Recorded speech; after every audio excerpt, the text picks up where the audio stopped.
It's the unthinkable scenario.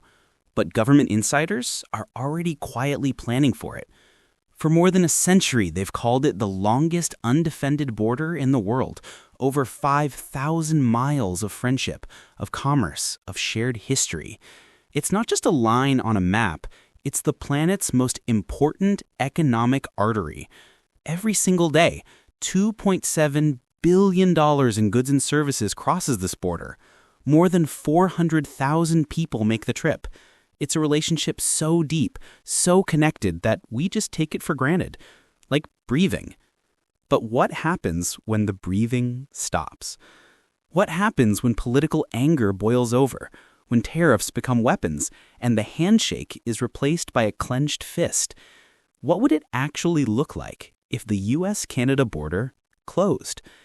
This isn't a story about building walls or sending soldiers. This is a story about economic warfare, and it doesn't happen overnight. It starts with a spark.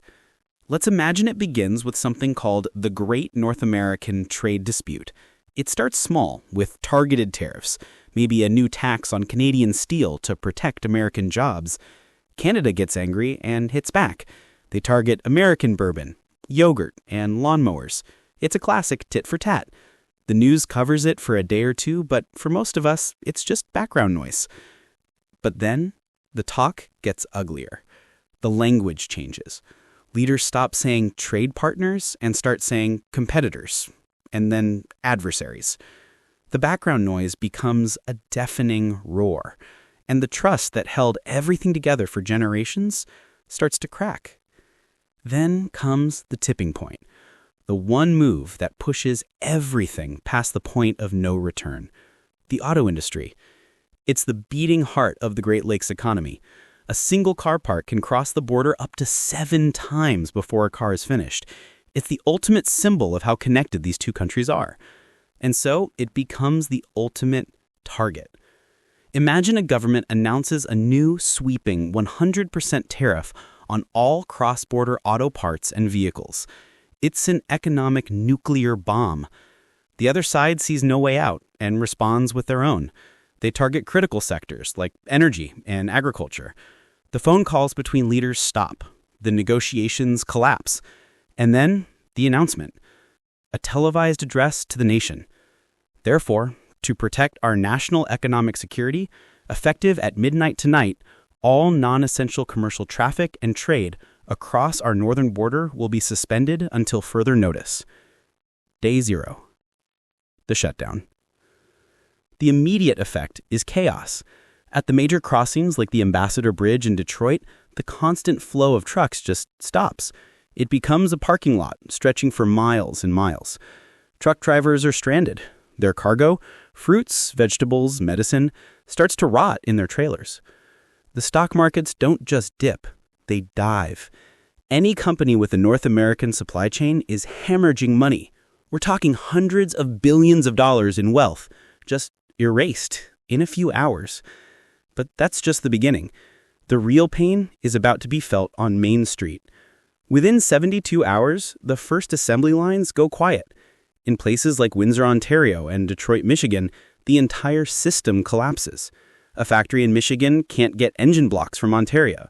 A factory in Ontario runs out of transmissions from Ohio. The layoffs are immediate, and they are catastrophic. It's not just the auto workers. It's the parts suppliers, the truck drivers, the small businesses, the diners and coffee shops that depend on those workers. A regional recession ignites overnight. By the end of week 1, you feel it at the grocery store. In Canada, shelves that were full of California lettuce and Florida oranges start to look empty. In the United States, there's a sudden shortage of Canadian staples. Canola oil, maple syrup, the potatoes used for French fries at major fast food chains.